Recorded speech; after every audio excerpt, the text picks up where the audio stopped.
What is up, enthusiasts? It is Cedar Flags here, and welcome back to another video. I'm sorry I haven't posted in a while. There's just been stuff going on, I guess.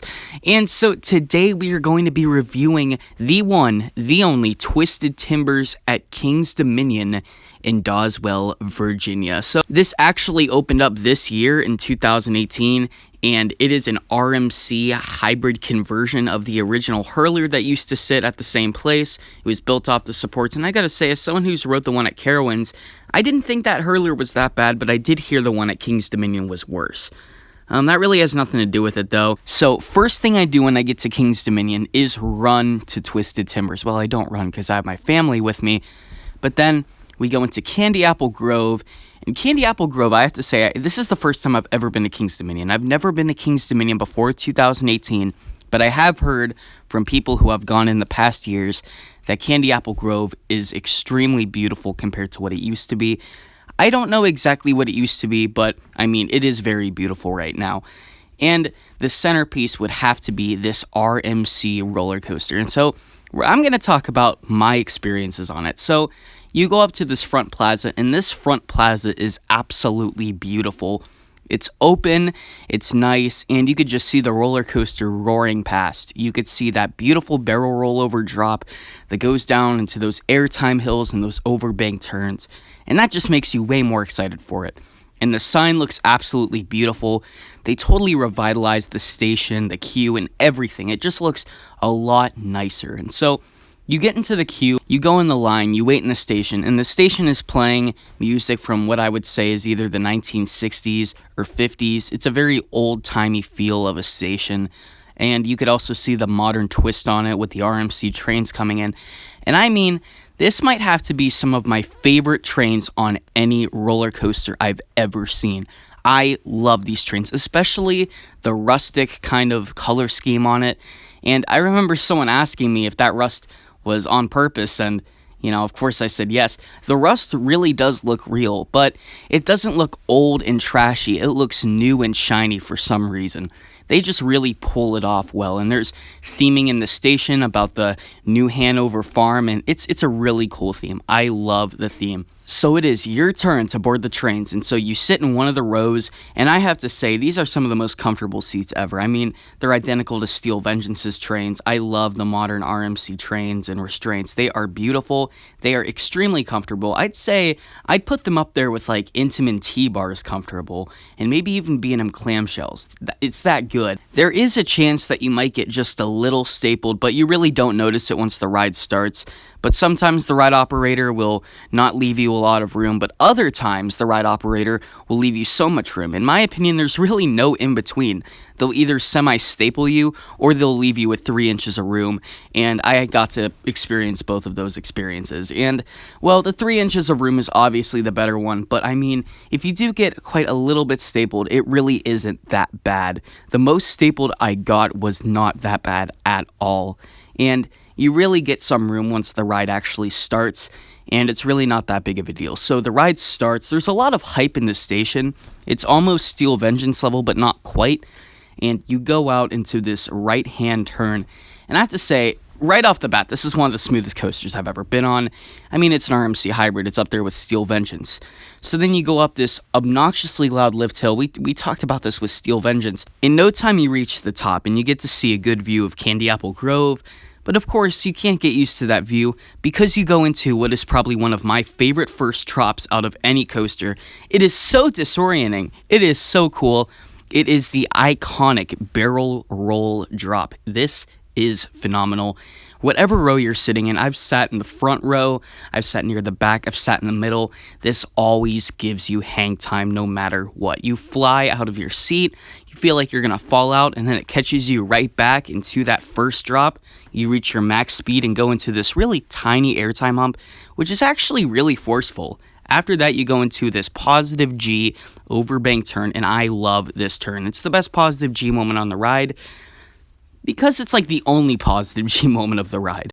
After that overbank turn, you go into this one airtime hill, like the first hump, and then you go into what is probably my favorite part of the ride, these 3 back-to-back, extremely forceful airtime humps. Think of like the airtime hump on Maverick, but there's 3 in a row. And the first airtime hump, by the first airtime hump when I was going down, I knew this ride is going to be entirely made out of crazy ejector. These 3 airtime humps are extremely forceful. I don't know if it was just me because I went on a day when it was 95 degrees and it was hauling, but I have to say these 3 airtime hills are extremely forceful. Like, people say some of the airtime hills on Steel Vengeance is forceful. This is forceful. This is up there with the first turn on I-305, the outwards bank turn on Steel Vengeance, and Top Thrill Dragster's Launch. That's how intense these 3 hills are, especially if you have a lot of room. You are basically standing up on this thing. And then you go into another small airtime hump, and then you go into a cutback element, and this is a really funky inversion. You really feel lateral G's on this, and you also feel a little bit of hang time, and it is a really cool element. In the POV, it may look a little rough and shaky, but no, it's not that at all. It is butter smooth, and it doesn't even raggle you around at all.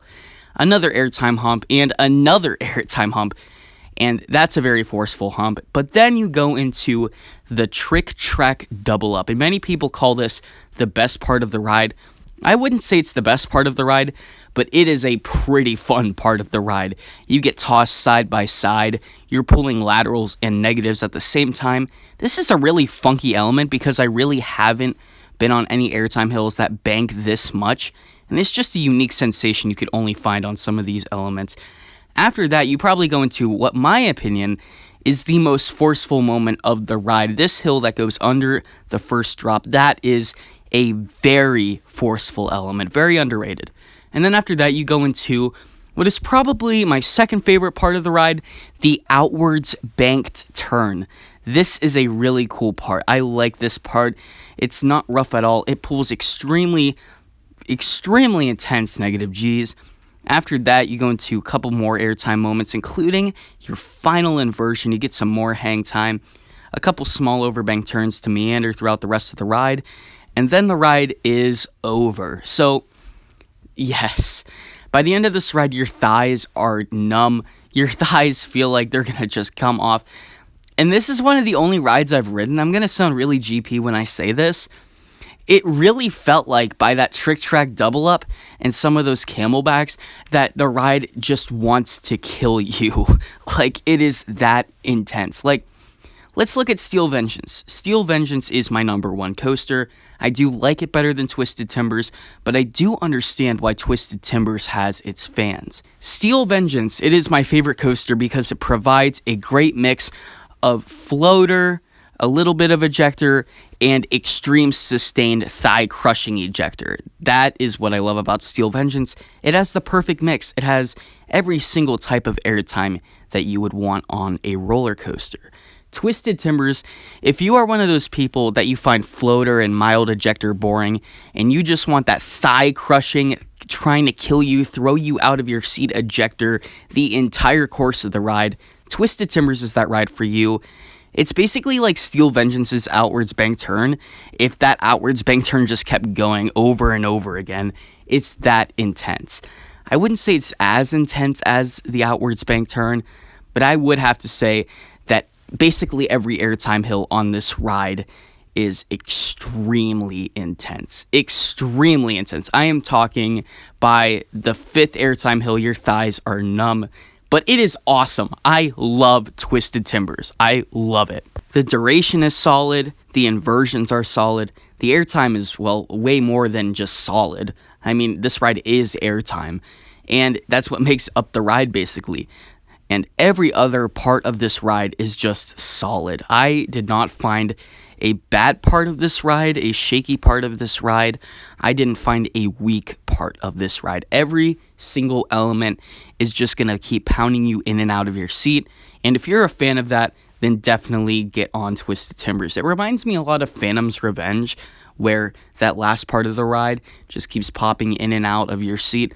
But I have to say, even Phantom's Revenge compared to Twisted Timbers is nothing. Twisted Timbers, that airtime is incredible. And I rode front row, I rode near the back, I rode middle. Any row you sit in, those airtime hills will completely pop you out of your seat, no matter what row you sit in. So the theming is incredible for a Cedar Fair park. The charm is incredible. You get to see your photo after in that plaza right after you get done with the ride. It really gets you that sensation of, I just got off of one of the best coasters on the planet. So what am I going to completely rate it out of 10? I'd say if Steel Vengeance is 10 when it comes to RMCs, I'd say this is a good 9.5 out of 10. Yes, I said it. This is a 9.5 out of all the coasters I've ridden. It's that good. This ride is phenomenal. It's intense. It's probably my favorite ride that is below 120 feet in height, because I do like it better than Maverick. I'm just more of an airtime guy myself. I do understand why Maverick fans like this over Steel Vengeance and Twisted Timbers and Coaster Media. And I do understand why people will like this ride over Steel Vengeance, like Twisted Timbers, the airtime moments. I completely understand. So this is Cedar Flags. What do you think about Twisted Timbers? Where does it rank? And I have to say, I'm not going to come out with the video yet, but I have to say, when I come out with my top 10, I will give a spoiler alert. This is in that list. So I will definitely rediscover this coaster again when I do that list. This is Cedar Flags, and I will see you all later.